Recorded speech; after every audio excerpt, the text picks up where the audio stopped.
after week. And here we go. I've got Jupe, the Kano specialist from Finland. We were actually in Finland a couple of weeks ago. Now, you can see almost immediately that Jupe needs this win a ton more than Sakr0n does. Now, it's going to be...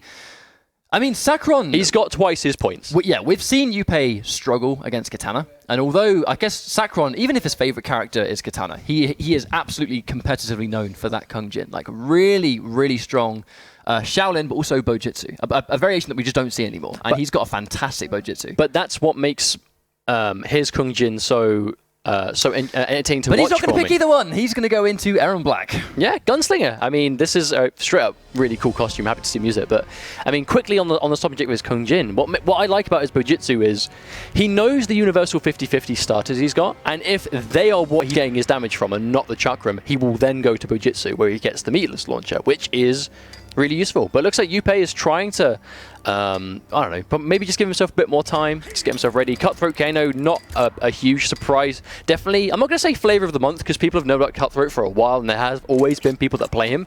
But the Cutthroat mains from before that have stuck with him are really shining. Especially with the adjustments that Kano received. Kano's always been strong, especially in Cutthroat, but he has been buffed recently where just little things here and there that have just pushed him into being a very, very, very, very, very good character. Now, this matchup, I'm not really sure how to call, because it's just a matchup you just don't see very often, but Sakr0n, he's not afraid to change if he needs to, but has a very... Oh, nice. That almost read! Immediately! What a read on that jump in. Sakr0n, the monster, starts things off really strong, but Jupe not letting it get to him. Gets a nice 50-50, doesn't finish the string, gets the block this time though, keeps himself safe, and there's the armored up pull. That's something that Jupe does a lot. He conditions you early with armored up pull to try and respect options after the safe knife, so he makes you want to block. So he gets a 50-50, but only after you've been conditioned with the safe up pull. That was really brave though from Sakr0n, where he actually called that bluff right there. He went, "You've just cancelled it. You've just counterpoked, and I don't think you're going to do it again 2 times in a row." Instantly called it. Nice Jupe, he went for the whiff punish but didn't quite get it, and unfortunately is going to eat straight up. That's just chip damage, just like that. Lets himself get hit. I like the hit confirm into the restand right there, because obviously the knockdown might not have done it. However, the restand would have guaranteed some chip and meter. Nice down 4. Oh no. Oh, the whiff because of the hitbox. That's like Melina's ball roll 2.0. Sakr0n is not afraid, especially when he doesn't see the bar. There's no reason you shouldn't challenge it if Kano has no meter to counterpoke. Gets the 50-50, spends a bar. How much damage is he going to get? Doesn't go for maximum here, just tries to get the positioning. 30%, but there's the up ball again. Sakr0n needs to try and start scouting that out. Gets a nice confirm. Well, one of the dangerous things right here is... Oh, there we go, good. Reversal. That's the reversal that's going to hurt. But although Jupe's been getting loads of counterpokes and loads of armor, it's always come from up ball. Nice whiff just to build the bar. Sakr0n does get a good block of the 50-50, goes into the standoff stance. Oh, gets a 50-50, doesn't spend the bar, but is going to take round 2 very convincingly, keeping himself with 3 bars of meter.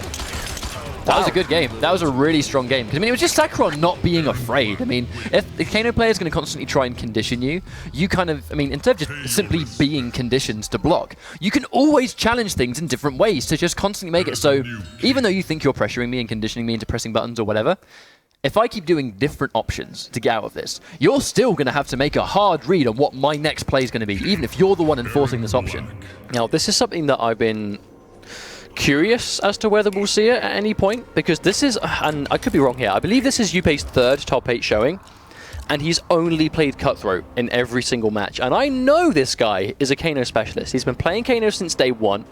Through thick and thin, he's stuck with this character, but he's only playing Cutthroat now. Even in matchups that I would assume maybe Cybernetic would help him out in, like against Katana.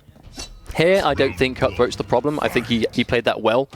It's just, you know, obviously he just got outplayed, I suppose. But it was a good game. It was a really good close 2 rounds, so Jupe's still in it. Opts to break early before seeing if Sakr0n's going to go into the launcher, but just keeps himself in with as much bar as possible, but isn't going to respect the plus frames after the coin toss. But that's actually going to save him, because Sakr0n did go in for the standing 1 into tick grab, and because Jupe got hit, it was in a good situation. Now that's the extra element to that. Instead of counter-poking with the meter burn, he's going to try and backdash and whiff punish. Not going to work there, though, getting chased down by that 2-1-1-2-2. Now, I'm not sure if I like Jupe cancelling every normal into the knife slash, because I understand he's trying to condition you so he can obviously get 50-50 off it on block if he conditions you enough. But some of Kano's strings are really good on block by themselves and will open up a down 4 and hit, which gives you a lot of potential, and other normals that can chase down down options. I feel like when Cutthroat players cancel absolutely everything and anything into the meter burn, into the regular knife, I feel like you're throwing away some potential really nice frames. Yeah, definitely. And Sakr0n making the most of it. Gets, oh no, tries to go for a full punishment, misses it again. Meterless up ball wake up. Jupe with the disrespect. Oh, nice wake up meter burn grab though. And he's going to have nice plus frames right there. Oh, cancels it, and there's the tick grab. Sakr0n, is he going to spend the bar? No, he's going to keep it. Oh, that missed. I want to know what the hitbox was there that made that miss, because that was so close. Now that was just a straight up really tough situation for Jupe to be in, because you got Caltrops in front of you, you're really low on health, he's in standoff stance, you know he's looking for the upshot, but you need to jump, and if you don't jump, he's going to get you on the Caltrops, or he could always do a straight shot when you get a chip on the Caltrops. Like, I don't know. Sakr0n just played his options perfectly. Can we talk about how awesome that costume is? Yes. Look, that easily was pushed into being his best costume by far. Especially in Gunslinger where he gets the sweet hat. Oh, he's got a sweet hat. He does. I mean, you can't play that variation and not pick that costume. I mean, that costume is designed for Gunslinger, surely. I would assume so. But are we going to see him? Yeah, I would expect we're going to see him just straight up still with Cutthroat. Sakr0n heard us talk about costume and he switched. I don't like that. Oh, he just prefers this one. Nothing wrong with this one either. Now, I think the problem is Jupe's just... I don't feel like what he's trying to enforce is actually working on Sakr0n at all. I feel like he needs to kind of just switch it up a little bit. Because the main thing that's killing Jupe is he's not respecting situations he just has to hold. It's like a standing one. He's pressing too many buttons. And there we go. Nice air to air there. Sakr0n catching the jumping punch. Getting the knockdown again. Good use. And here comes the key point. Now he can afford to play this game. He can afford to do this. Now, he has so much I don't know why Jupe's just trying to not block these gunshots. I mean, take the chip. There's no reason taking 10% damage off of every opportunity. Just respect it and block it. That was a good block on the low, though. Now that's when you know there's respect. Hit confirming, that's going to be a full combo. That might even be death. That is absolutely going to be death, I think.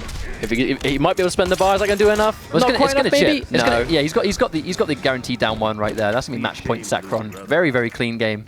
Match point already. Sakr0n having a really, really strong showing. Jupe back to the ropes once again. Catches the overhead. Conditioned him to block that one. Problem is, though, Sakr0n sitting on a lot of meter.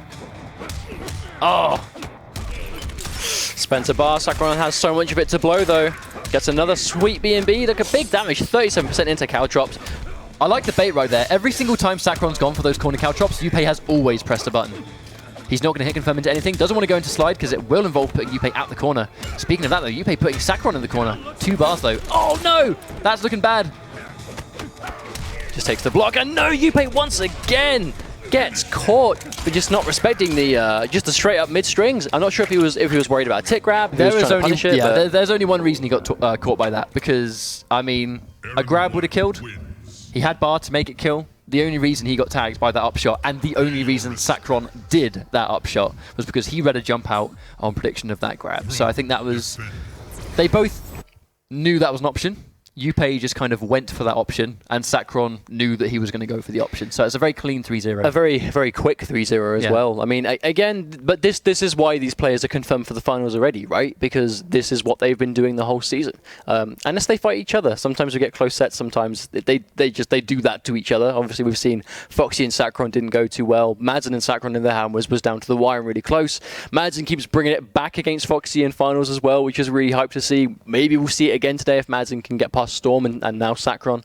But that really leaves us back to the 2 matches we've got left in our quarterfinals, which is going to be Sakr0n and Jupe, if they can connect to each other, fingers crossed, and Storm and Madsen, which is a Season 2 match through and through, like you said before. I believe we are going to have Storm and Madsen